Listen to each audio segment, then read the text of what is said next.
What's going on, everybody? My name is Dennis, and today I've got a special video. We're going to be filling up a brand new watercolor palette with hand-picked colors, and hopefully we're going to be making a painting with every single color, not missing any pigment. All these paints are consistent of being one brand, that being Sennelier.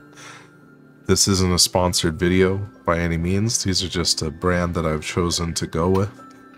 Some of the pros of it are it being a high quality pigment, a high quality brand of pigment. They use honey in the paint, so it's got increased luminosity, better mixing, and good shades that you can develop by layering it. And in general, these are known to be pretty translucent paints, so they layer over each other and create new colors very nicely. That's mainly why I've gone with it, but another reason is that there are some really good pigments, and a couple of the ones that I've chosen here I believe are unique to Sennelier, that being French Vermilion and Cobalt Violet. I feel like Cobalt Violet sounds generic enough that I would find it somewhere else, but I didn't see it with Winsor & Newton, which is the main brand that I've been using in the past. I have a little mini portable watercolor kit that I've been using for plein air paintings and things like that. But I've always wanted to have just like a solid professional kit for being at home, doing some studio work, doing some actual creative painting. Like I'd rather have something like this that's gonna sit solidly on the table. Maybe, I mean, it does have the little thumb ring, but I don't see myself using that quite as much, since it's quite a lot heavier than my portable Winsor & Newton watercolor kit. But speaking of watercolors, this kit is mainly consisting of primary colors. There's 3 reds, 3 blues, 2 yellows, and I have a couple of secondaries with 2 violets. That's a personal pick because I love purple, is my favorite color, so I want to be able to express as many shades of that color as possible. And finally, I have 4 more neutral, natural kind of tones that I can use to mix in for any kind of utility kind of use. I think of plein air uses those colors a lot, and for shading in general, a lot of those are going to be useful, especially the indigo, because it's such a dark color. I've not used indigo as a pigment before, so I'm excited to see how it turns out. And the nice thing about this palette as well is that all of these paint wells are removable, replaceable, anything. As soon as it dries, I could take out any of these wells if I don't like a color or something like that. That being said, I hope I like all of them. I'm looking forward to using all these different colors, but if there's that customization in mind, and can replace one of these full pans with 2 half pans, although I don't see myself doing that. The main reason why I went with these full pans is that I have a few larger size watercolor brushes, and I've really been looking for looking for a way to use them effectively, because the half pans on my Winsor & Newton just they aren't big enough to really fill up a large brush. I can get just the very end of it, just the tip of it, but then I would need to mix a lot of water into it, and I still get into that, I think, with this palette, but I feel like just having the ability to across that whole well with like an ultra wide wash brush or something like that will be very, very beneficial.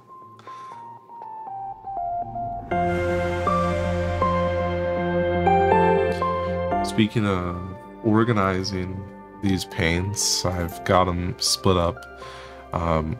Primaries separating from the natural neutral colors, split by those secondary colors, the violets.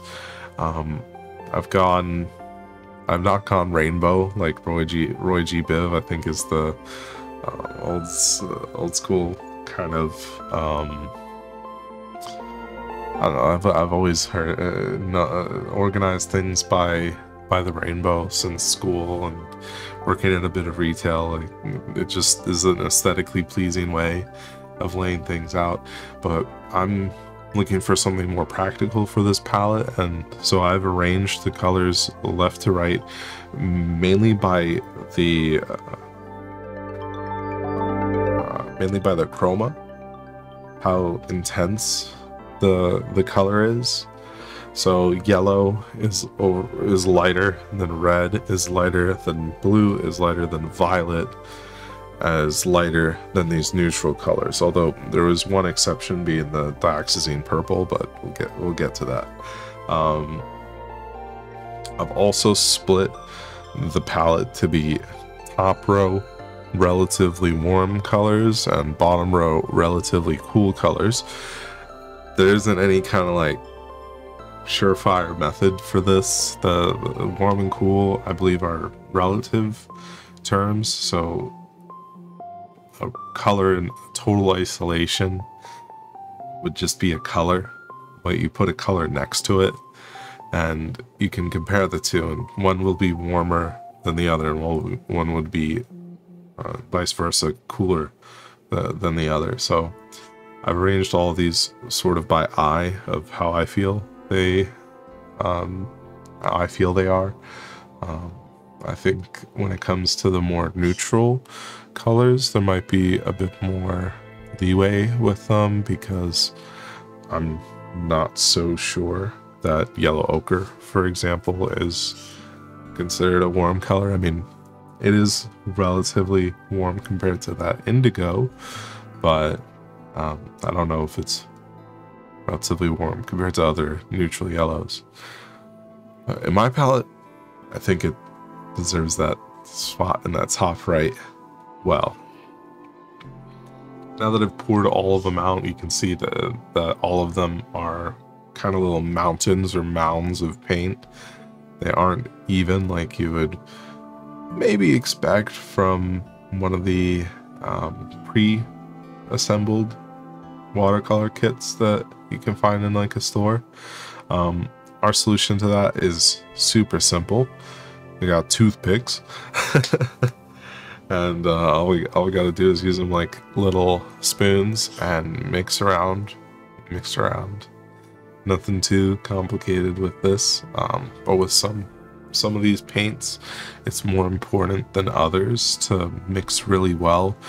I noticed that I think the worst was the yellow ochre. When it came out, it was kind of a split substance where it was half solid pigment, half liquid. So something inside of that paint, maybe it's a little bit older, maybe it's just the kind of pigment that it has separated over time in the tube, and I did have to mix that one quite a bit more than the others.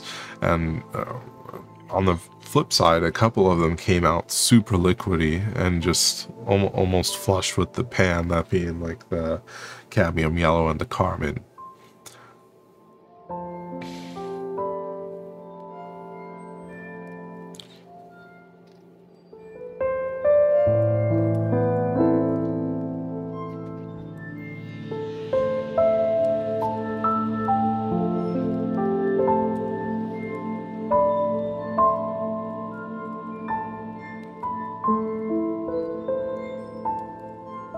You notice I'm saving the paint on the toothpicks. The reason is all this paint is useful. Unfortunately, I have a little spill here, so these first two toothpicks aren't gonna be saved, but all the rest of the colors I do still have, and I plan to use them when I just need a little bit of the color, when I don't need to dip totally into the painting palette.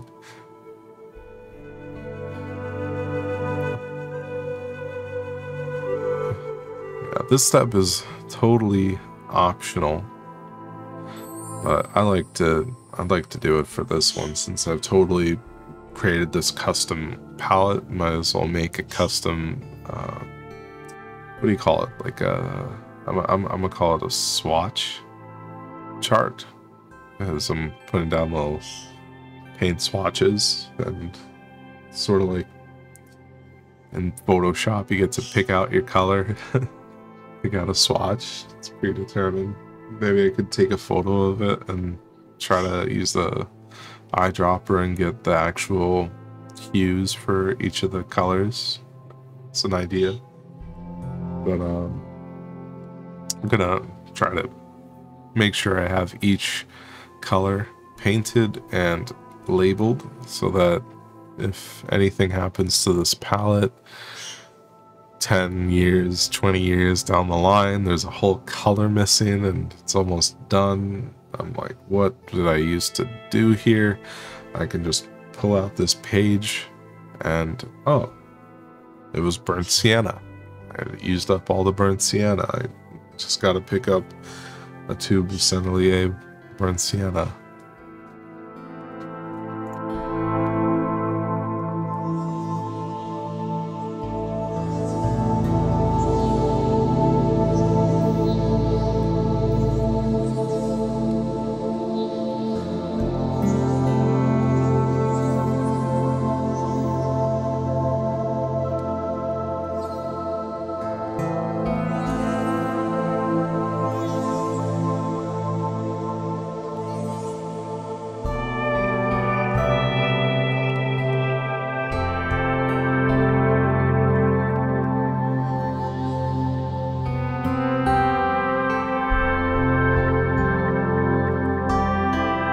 Alright, I'm just about done with mixing all the colors, getting them flattened.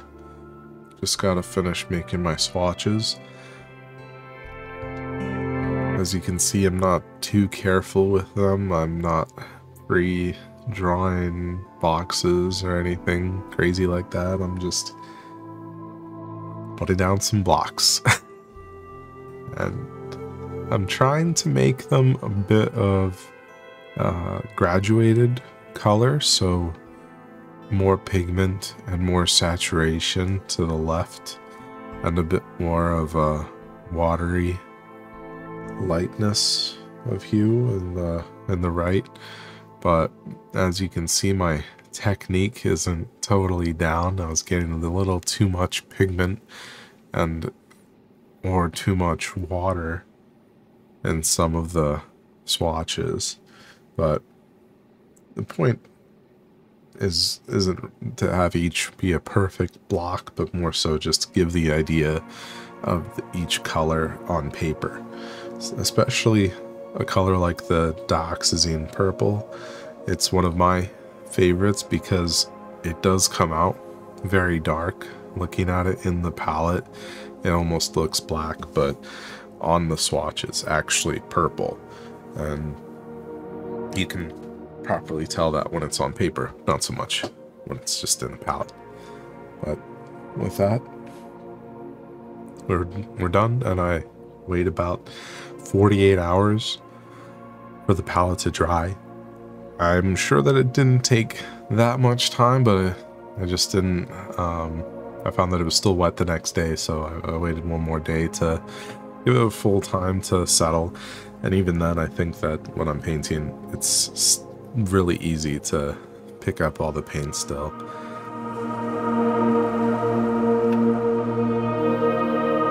One last thing is, of course, to quickly label each of the colors.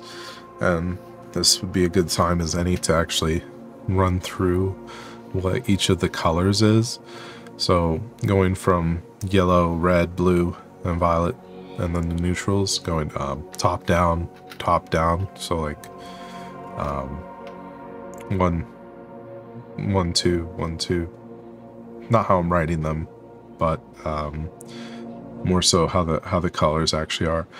I've got my warm yellow is cadmium yellow deep, and then I've got cadmium lemon yellow for cool. My warm reds are Sennelier red and French vermilion, and my cool is carmine. My blues, I've got warm French ultramarine, and for cooler colors I got cobalt deep and cerulean blue. My warm violet is cobalt violet light, and my cool is dioxazine purple. My warm neutrals are burnt sienna and yellow ochre, and my cools are warm sepia and indigo. All from Sennelier.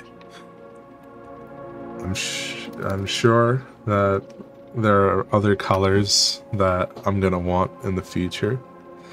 This is nowhere near a complete representation of what Sennelier offers for their watercolor colors.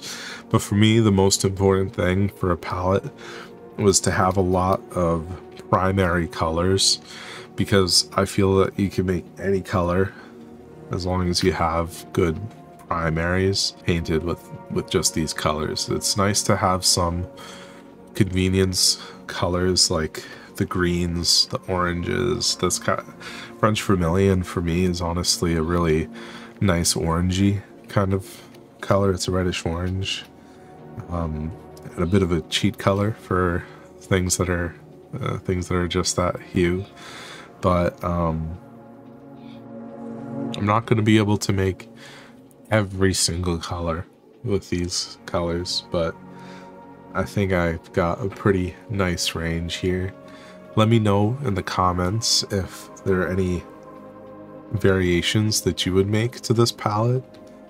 I know that I was thinking instead of indigo to go with an umber, or maybe Van Dyke brown as another option for a different kind of neutral color. Same thing with cerulean blue was kind of a iffy choice for me. I was thinking between a few different light blue hues, including like classic phthalo blue, but I like the kind of cooler teal, more oceany kind of color that the cerulean gives me. But yeah, let me know what you think of these color choices as we break into this fresh pad of paper. This is hot press Arches watercolor paper, 300 GSM. I don't exactly know how to like convey how heavy that is, but it's a thick piece of paper, and this is a watercolor block and not just a watercolor pad. So that means that, as you saw with the palette knife, I had to cut the first sheet out, and each of the sheets are kind of glued together at the edges, and that allows me to fully saturate this page with water, and in the end it'll stay relatively flat without having to do any pre-stretching. That said, I think it still warps a little bit. It's not perfect by any means, but it's still a lot better than, say, opening up a sketchbook and just going into there. It'll be all kinds of wrinkly dinkly, all sorts of ways. But for this painting, I don't have too much predetermined in my mind for it. I just know that I want to go out and use every single color in this palette. And to start, I want to use the biggest brush available to me, and I'm using this yellow ochre, kind of giving a little bit of a kind of like a little dusty, I don't know what kind of what kind of creature you would call this. At first, it's kind of like I'm drawing a long little centipede here, but as I add some lines, I break it into a little more of a organic root kind of feeling. And I think overall, as this painting develops, I'm thinking a lot about nature and just how watercolor is. We took something from nature, like say a rock, and was like, this looks really good. Say lapis lazuli is a blue rock, looks really good. We're going to use that, and we're going to paint with it. How we're going to paint with that? We're going to grind it up. We're going to add water. And I think that's an oversimplification of how modern watercolors probably are adding a lot of little oils and things and binders to be able to actually keep all this together. But the point is, it's a very simple kind of concept, just adding water to something of color and letting the water do a lot of the work for you. I love watercolor because it does have a lot of play between what you can control and what nature controls, the water flow. And you can definitely control the water flow, control the nature, but sometimes it's also fun to just let go and let the water do its thing. That's why I don't know, the sped up video probably made it flash by, but I started this painting just giving a spray of water over the whole palette to make sure that any single stroke that I make, it isn't totally straight or anything like that. It's going to bleed a little bit, and all the colors are going to blend into each other a little bit more than they would otherwise, putting dry pigment on a dry piece of paper. The more water, the more fluid, the more free the pigment is to explore the page itself. Well, we ourselves are exploring it with our eyes. Or when I was exploring the page with the brush. I don't think there's too much for me to say about this painting. I really have set out my goals for it of not stressing too much about what it is that I'm painting, but more feeling that I'm using every single color that I have available to me in the palette.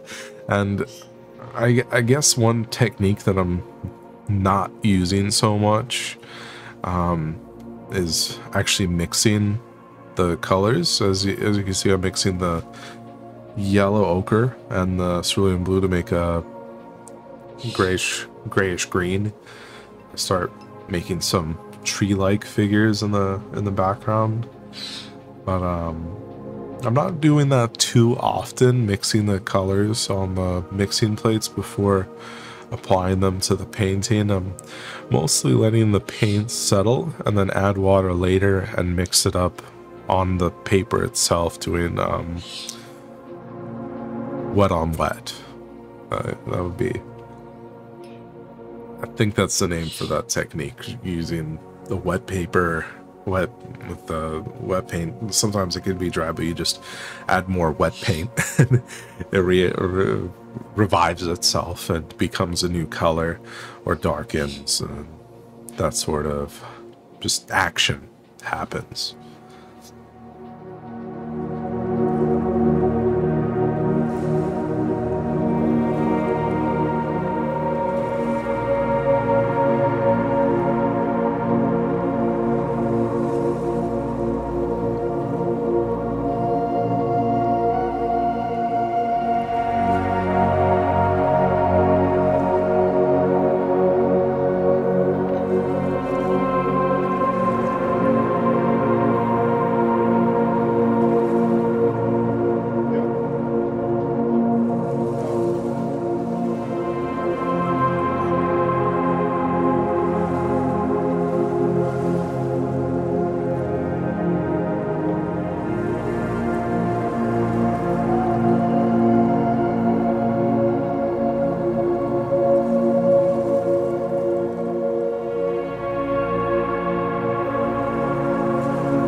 see I've got my toothpicks out, using a little bit of color from those.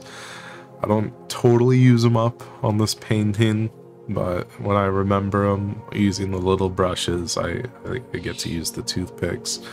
I'm definitely not trying to use like the 1-inch wash brush with that, but I love to just pick up a tiny bit of pigment off of the toothpicks and really use it to the maximum, gain the most out of the pigment.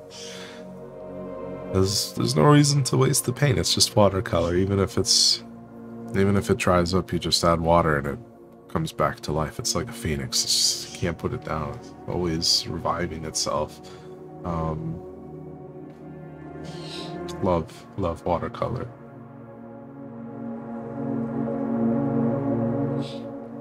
A note about these brushes, you can see that they are all from the same brand. They didn't come as a set, but as it sort of goes, I just like to keep within a brand that I like, and I really like these brushes. They're let me grab one.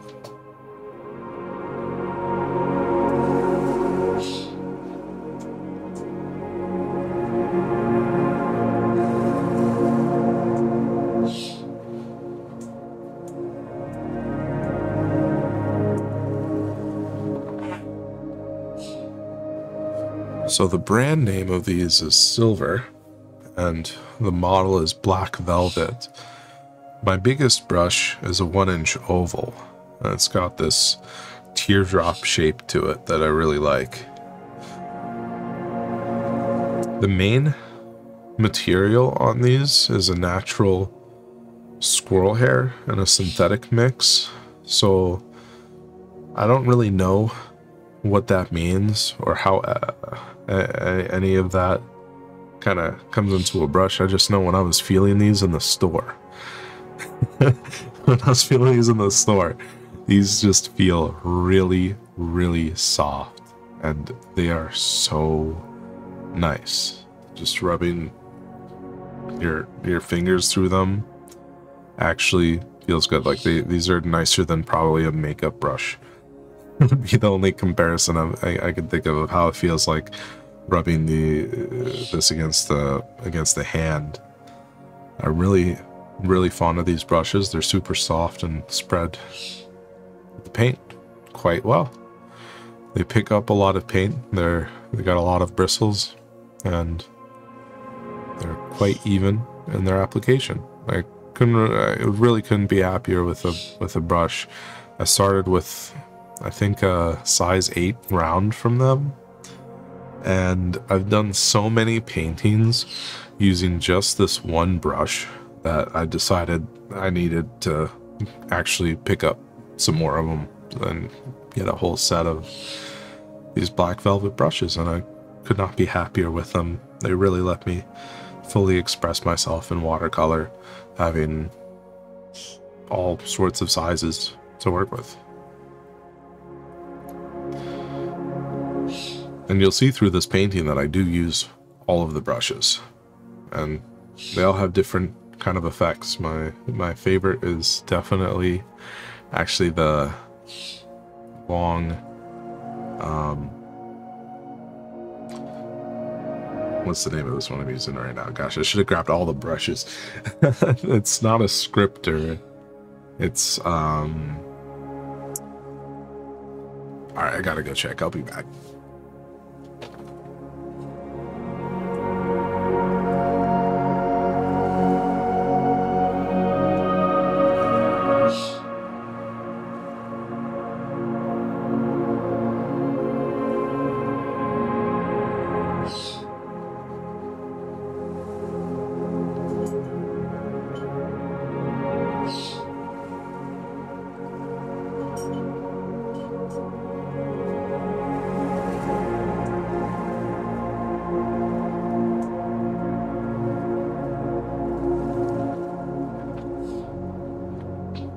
Okay, I double checked, and it's a striper, and it's got this very, sharp angle to the brush, and it's very large, so it makes big wide mark if I put down all of the pressure, or it makes a really fine point, almost like a rigger brush. But I think a little more fine-tuned than the rigger that I've used in the past. I'll have to do a side-by-side comparison sometime, just see which one's easier to use. But I've got a size 2 and a size 6 rigger, so those have a bit more niche use than I think the striper here does, because this one has a lot more variance in its strokes, versus the rigger you're really just making lines. You could go flat and make some super expressive marks, but I rarely do that with the rigger, because I just feel bad damaging the bristles. It's a very sensitive brush compared to this striper. I always like a brush that I can actually abuse, rather than having to worry, oh no, am I going to pull out a bristle or ruin it or something like that. That's why when I was oil painting, I always loved using just Home Depot normal natural hair house brushes, because they were cheap and huge, and I didn't have to feel bad losing bristles, and I could use scissors to shape them down and not care about them at all.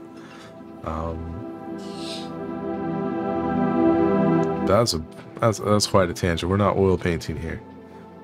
This is watercolor, and we are using some nice thick brushes that I hope are expressing my emotions in the way that can make you feel a little bit from this. I can transfer some of the joys, some of the anxieties, and some of the real true moments that I have in this painting, because it does develop into something. I don't know what that something is.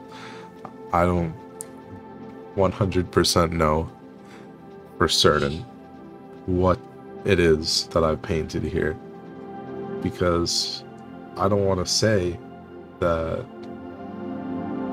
for example, this purple box in the center here, I don't want to say that it's a TV.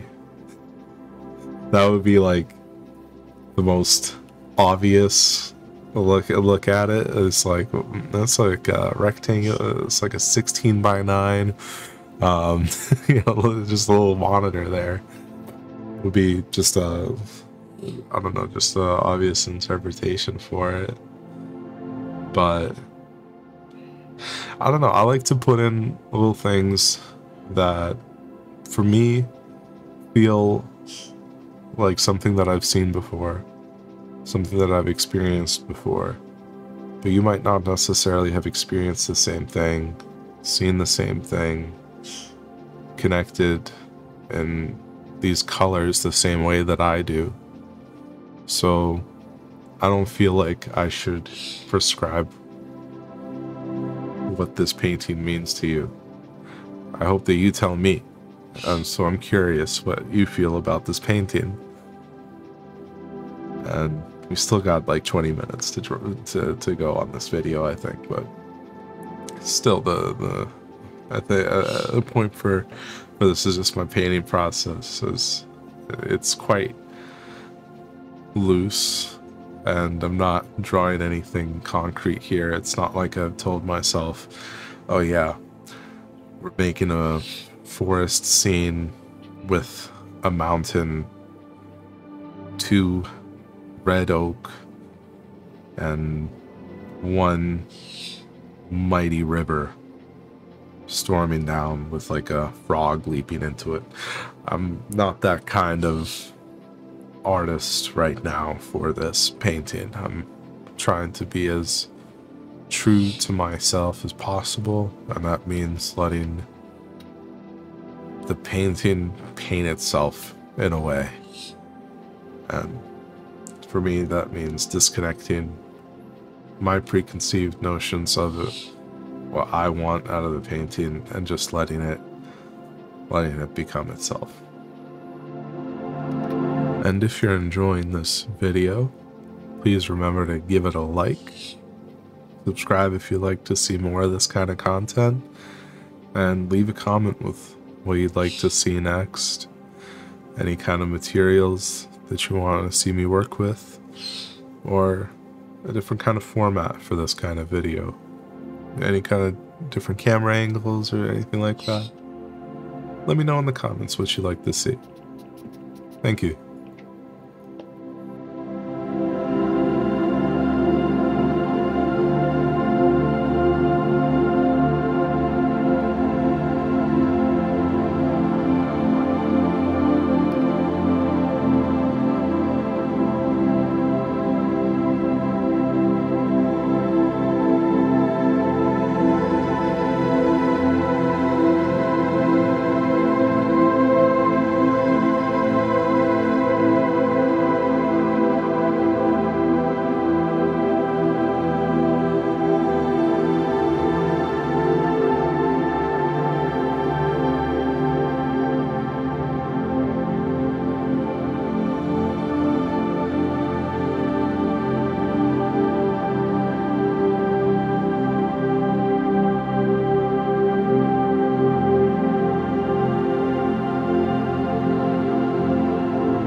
Now at this point in the painting, well, first you can see me pull out the palette knife and try to scratch some lines in for some texture. But at this point in the painting, I believe I've used just about every color, and you can see that clearly the dioxazine purple is the most saturated color and the darkest, but there are some lines in the reds, especially the Sennelier red and the Carmine really pop out. That line in the bottom left section quite pops out, and Other standout colors are the yellow. The cadmium yellow deep actually was surprisingly bright, and you can see that through the top and middle sections of the painting quite well. Shines through sort of like the sun. I actually quite like that color for sunlight.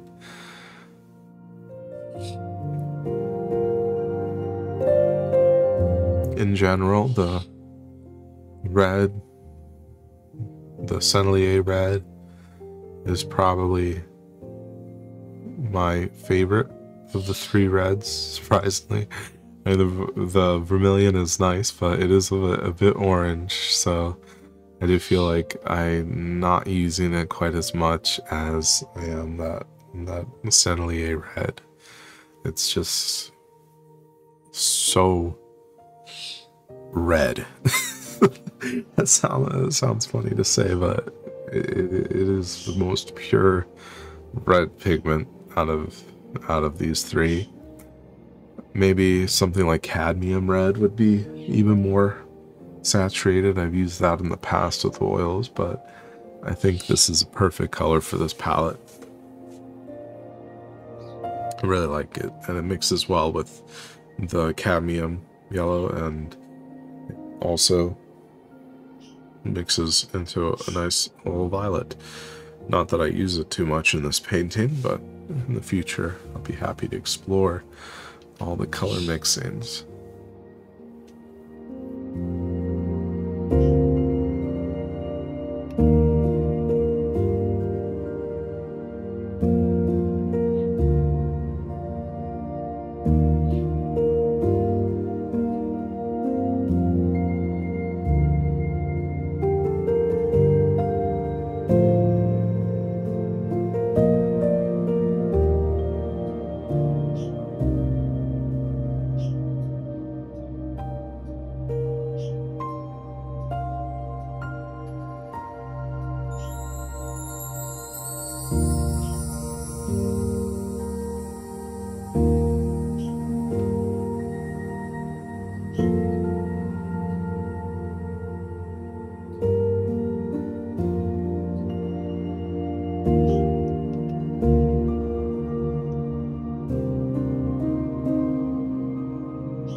hello again. At this point in the painting, I'm starting to get a lot of the layers in. You can see especially where I've put in some of the violets that it's darkened quite a bit. It's no longer this light, fuzzy watercolor image, and it's become a little bit more defined. In this palette, that purple definitely stands out. And it's going to be a bit of a challenge, I think, going forward to not use that as a crutch or a dark color. That is what I put it into my palette for, but looking at it now, I also don't want to over-rely on one color to do one effect, which is darkening. That said, there's some areas of the painting, like the top middle and the bottom right and the bottom middle, where there's a lot of different colors that have overlaid on top of each other and have become something new. And I really like those sections of the painting. I think actually that little splash of blue in the top right now is my favorite stroke through the entire process.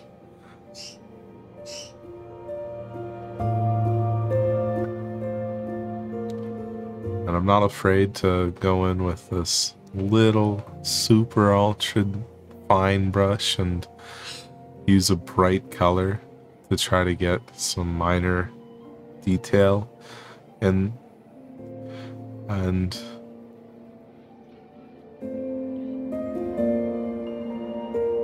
make it pop a little bit more. You notice this little structure that I'm making? I do feel like this is, for me, just a little reminiscent of like a tree house or a cabin in the woods kind of a vibe. Just somewhere to get away and not connect with the society, but to connect with the nature and connect with the universe, that sort of thing.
Alright, we're nearing the end here, and I'm using some different techniques, like some splatter and some more saturated lines, trying to add some textures and some finer details to finish up this painting. It's hard to know when something like this is finished, when it's a totally abstract work, but I do feel like I'm at that point with just where my energy's at, that I put everything that I can out on the page. I've used every color, the initial thing that I set out to do, and I'm content with that. I'm happy with it.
This is it after one day, letting it fully dry, and now I get to cut the painting out of its block.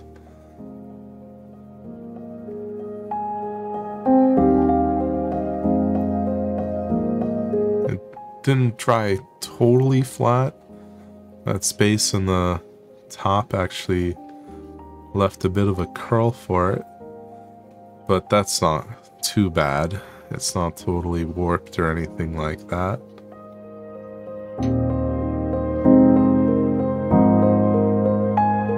Yeah. Thank you so much for joining me on this watercolor adventure, checking out this brand new palette, custom palette of Sennelier watercolors.